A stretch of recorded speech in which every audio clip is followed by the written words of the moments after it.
Hello everybody and welcome back to Kerbal Space Program, where I might have put our rover in a rocket during my lunch break.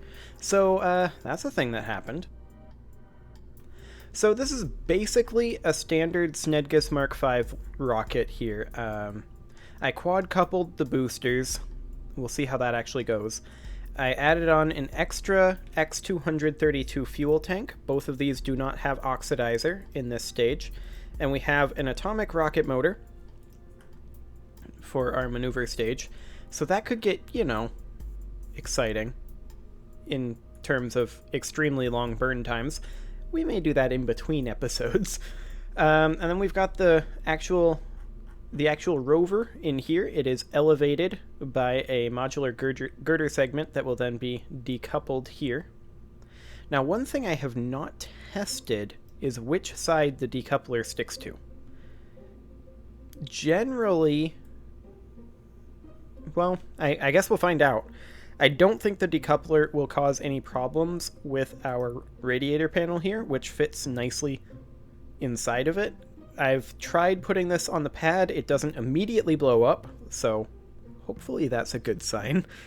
One thing I am realizing, though, is I'm relatively certain that we don't have any sort of reaction wheel up here. So I'm thinking that we should probably put a small inline reaction wheel, or just a regular sized one, right on top of that, like so. So we have at least a reaction wheel, and we can reorient this. So there we go. That should be fine. And one thing I did also do as well is, if I can find it here, here we go. I did slap a mech jeb onto this thing, just to be safe. So as you can see, this thing will cost almost $200,000 to launch. That'll be a little exciting. We have 14,146 meters per second according to mech jeb, and according to Kerbal Engineer, we have 12,597. Now, Kerbal Engineer doesn't seem to be counting this fuel tank, and mech jeb seems to be thinking that our nuclear engine is in stage 1.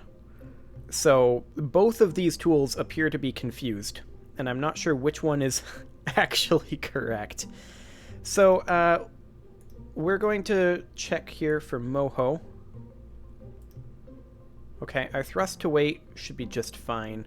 So yeah, essentially we're going to have a really, really long burn with our atomic rocket motors, which, like I said, I will probably do that one off camera if timing allows. Other than that, we have this awkward gap here. I did not include any what's the term? I'm suddenly blanking on this. Any adapters. I did not include any adapters here, just for purposes of weight and just trying to squeeze out every little bit of delta V we can. And other than that, I think this is basically good. We do also have the extra delta V of the monopropellant, if necessary. And we do have some power generation. So I think overall we're good, although we don't want to be running these with our power generation on this on. So maybe what we do is we slap on an extra 2 photovoltaic panels, just like here, just to keep us going while we're on the way. Something like that. So that puts us up to 173 Kerbal Space Bucks that this is going to cost. Now, one thing I'm a bit concerned about is getting past these as we detach. So I think we should run a simulated flight to see how exactly that's going to work. So let's go ahead and save this and launch. And we're going to try to get into orbit, but I am concerned about colliding with those rocket boosters. Now, four coupling it or quad coupling it doesn't actually add that much delta V. So if it does become a problem, I may just take off 2 of them. That shouldn't be a huge issue. So other than that, I mean, let's just see if this thing gets into orbit, what kind of thrust to weight we've got. I mean, the best thing for it is to launch. I don't know why MechJeb thinks that our nuclear engine is in stage 1. It's clearly in stage 3. Stage 1 doesn't have an engine. MechJeb. Who knows? And also, this doesn't take into account deploying the fairing, so there's that as well. But anyway, I guess let's just see how this goes. Okay. We've got some pretty decent thrust to weight here, obviously. I mean, that's kind of to be anticipated. And of course, these will burn a fair amount longer, these outer stages, just because instead of having like 1.5 engines on each, they have 1 1/4 engines. So they'll burn a fair amount longer. So let's just see how this works if we safely get through all of these. If not, we may have to switch these into, like, I believe they are currently just decouplers. We may have to switch them into stack separators. That's another option. So yeah, let's see how this goes. Theoretically, this should be about the right amount to get to Moho, based on my observations from our satellite. So if this decoupling works fine, then I think we're golden. We'll know in about 30 seconds. Also, I'm noticing we don't have any KER. That's an issue. Probably going to revert for that. I forgot to add a KER module. But before I revert, I want to find out if we have an issue with this launch. Here in another 5 seconds. We're already... Okay. Sounds good. We are apparently already at our target apoapsis. So we're now warping ahead. Our reaction wheel is having a hard time with this, but that's fine. Imagine if we didn't have a reaction wheel. So yeah, I mean, this is clearly a single stage to orbit. We have 240 meters per second left here, and if we're detaching in space, then I think we're fine. And it looks like we are going to be detaching in space pretty consistently. I just want to double check that hypothesis. We could maybe turn on RCS briefly. Get over here a little bit quicker. I do want KER because I want that suicide burn info.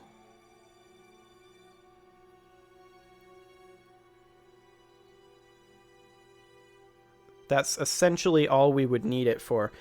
But we would want that to be attached at least to... Well, we can deploy this fairing. There we go. We would want that to be attached at least to this tank. And at that point, we're probably fine.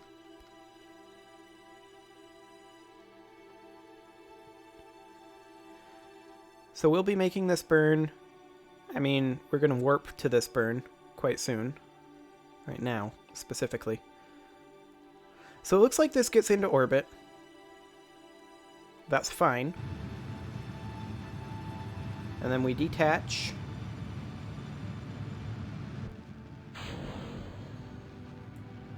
Okay. That looks fine. So let's go ahead and revert this then, back to vehicle assembly, because the only thing we need is that I forgot to throw on a KER module. Other than that, it seems good. We'll stick on a computer flight unit, and we'll just place it right here. That'll be fine. How much do those weigh? Almost nothing. The difference between that is 1 delta V. So that should be completely fine, and it's 150 bucks. So, yeah. Let's do this for real. Okay. We are off to Moho, as promised. If it loads. I'm sure it'll load. Hopefully it loads. There we go. That's better. Okay. So, I am going to remember to stage the fairing a little bit faster. Right at about 50 kilometers will be good. So, let's just go ahead and get into orbit. That's all we need. And we have lots of thrust to weight ratio. This is a very, very efficient launch vehicle. So that should not be a problem. The main concern that I have right now is this stage. If, like, and it's not even because of, like, Delta V or anything. The concern is just how long it's going to take. It's a 45-minute burn, basically. So, like I said, may do that one off camera. That'll be exciting. Or I may try to figure out how to time-lapse it or something, but I don't like editing my videos. You may have noticed. I like to put them up raw. It takes a lot less time and effort. You may have noticed by now that I don't like effort, which is weird because I release a video every 6 hours, which takes effort. Yeah, I don't get it either. Humans are hypocritical. That's all there is to it. So our apoapsis height is currently reaching 35 kilometers. We are speeding up quite swiftly. We have another 30 seconds of burn here. We're now reaching 50 kilometers now. 20 more seconds of burn. 60 kilometers. 10 more seconds of burn. 80 kilometers of apoapsis. 90. And there we go. Yep, basically exactly the same. We're all good.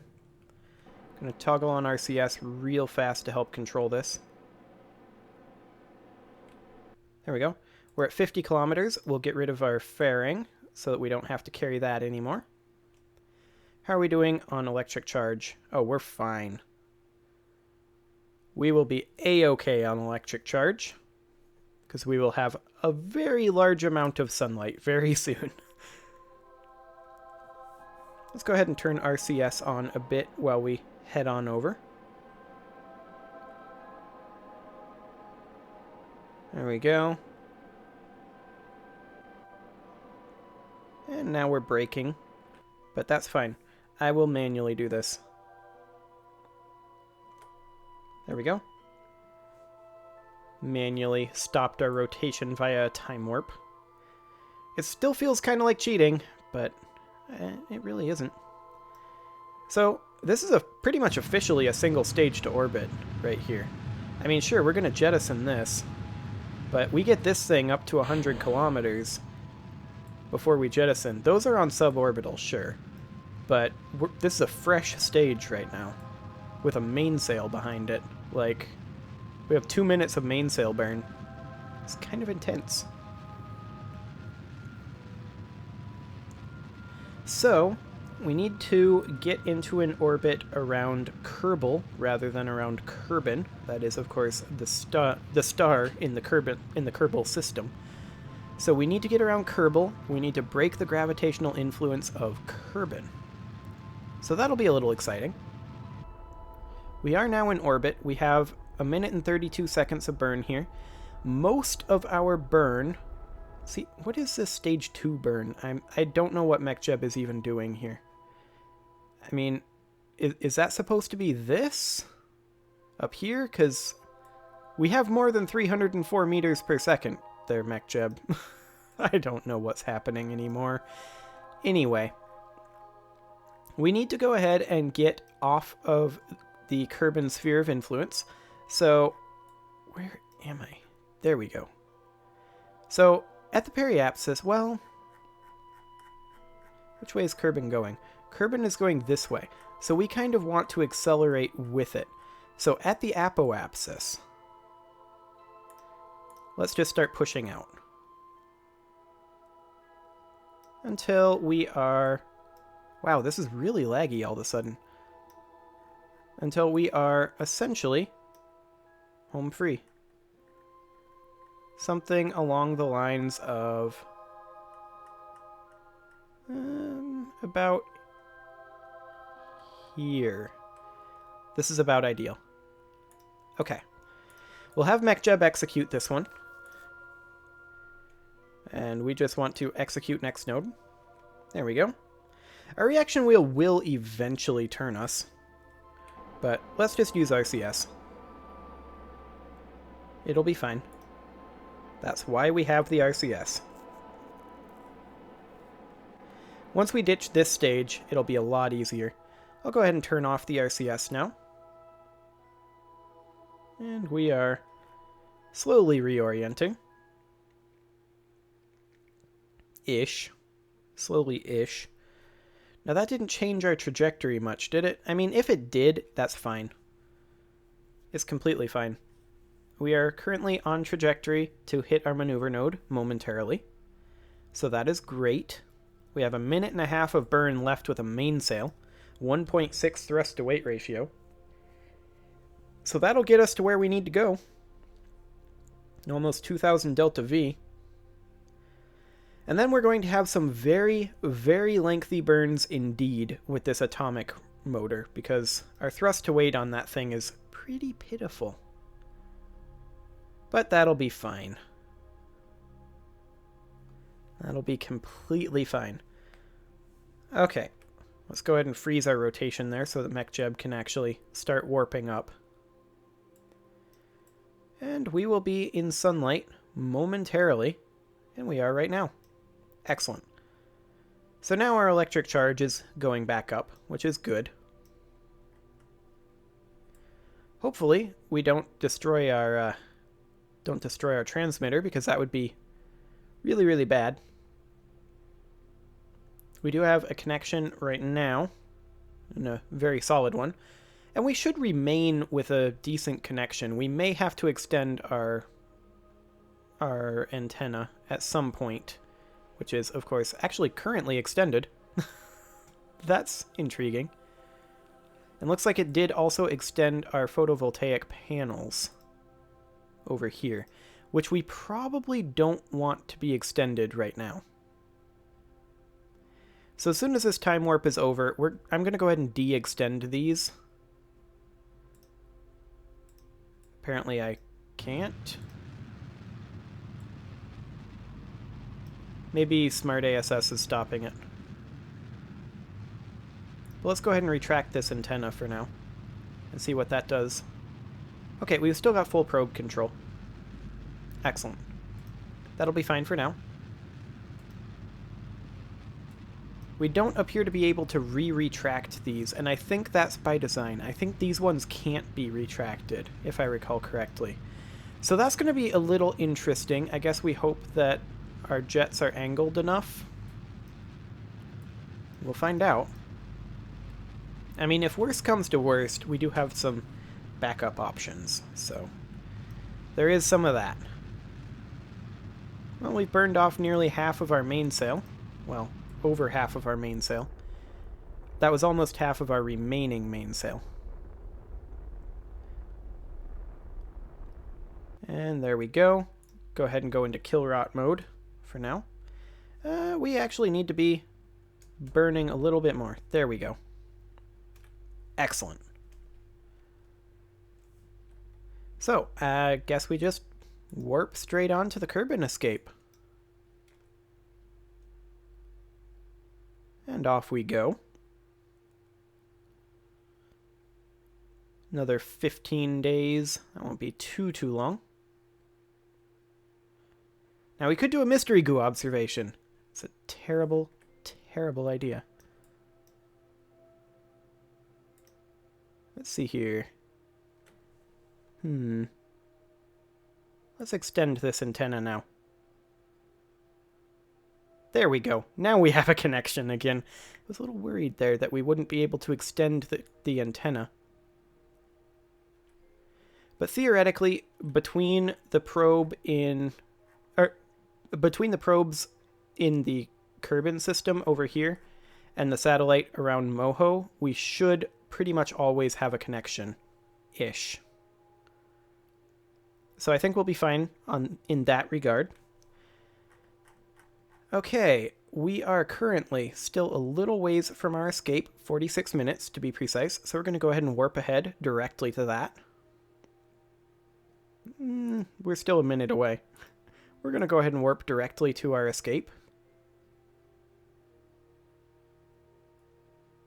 Right about now, theoretically. Ish. There we go. KSP. There you go. Maybe. You okay here, KSP? Okay, looks like this is our orbit. Excellent. So let's go ahead and set our target as Moho. Moho is inclined in a bit of a wonky manner, so let's go ahead and match planes with target. And we will create and execute that node. And that burn will be a little ways away. We're going to burn off all of our remaining mainsail, and we are going to be burning off some of our nuclear engine.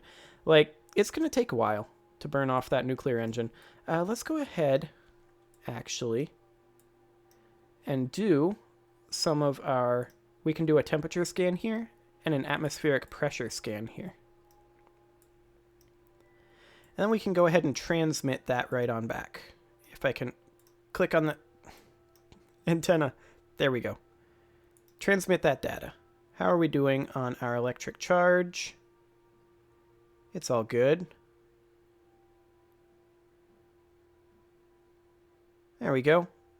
We successfully transmitted that data. We'll try again with the atmospheric scan. I guess that's as good as we're going to get. Sounds good. Okay, McJeb, go ahead and take it away with the time warp. Now we need to warp almost a year, so that'll be exciting.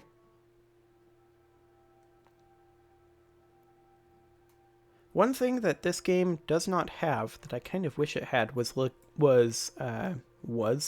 Lagrangian points. That would be nice.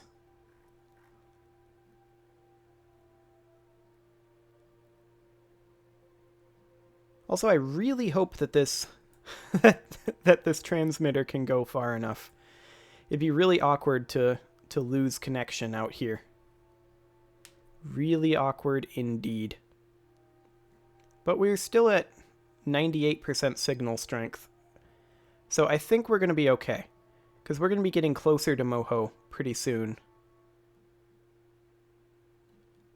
So we'll go ahead and burn here. Here in another 1 hour. Well, specifically, right now.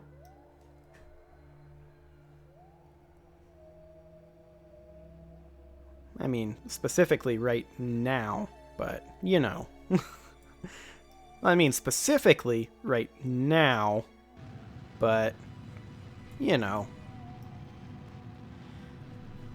So yeah, our estimated burn is slightly longer than what we've got left in the tank for this contraption, but we've got tons of fuel here. Like, ridiculous amounts of fuel. So that should be fine. Theoretically. I mean, it's going to be close, actually, because our thrust to weight keeps going up.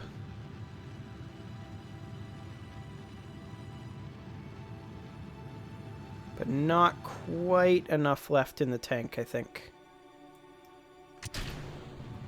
Okay, so let's go ahead and do that, and burn our nuclear fuel for a while. I don't know why MechJeb thinks this is stage 1. This is not stage 1, under any circumstances. Oh well. So, this nuclear engine is hyper-efficient and hyper-slow. As you can probably tell by the 0.2 thrust-to-weight ratio. Well, 0.11 thrust-to-weight ratio. Okay. So we have matched planes right about now. There we go. We'll switch over to Killrot. And at this point, we just want to home and transfer to target. And we'll focus our view on Moho for now. We'll create the node. But we need to adjust it a bit. So we're going to go retrograde a little bit. About like that-ish. Maybe come in a little closer. That'll be good. And I'm going to go ahead and execute this node. However, you can see the burn time here is 25 minutes. So I'm going to have this node be executing. I'm going to put a cut in, and we'll come back when we're basically done executing the node. See you all then.